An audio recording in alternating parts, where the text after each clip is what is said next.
A drop cap is a good visual anchor for your eye. They're often used to identify the start of a story, chapter, or an essay. A drop cap is when the first letter at the start of a paragraph is larger than the rest of the text. The drop cap might be in the margin or dropped within the margins. To insert a drop cap, you first need to highlight the letter that you want. Once you've highlighted this, find the Insert tab and then find the drop cap option. You will have the choice of none, dropped, and in margin.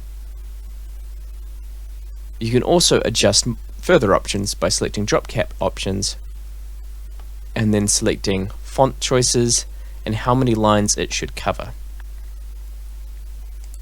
You will need to decide yourself as to what looks good.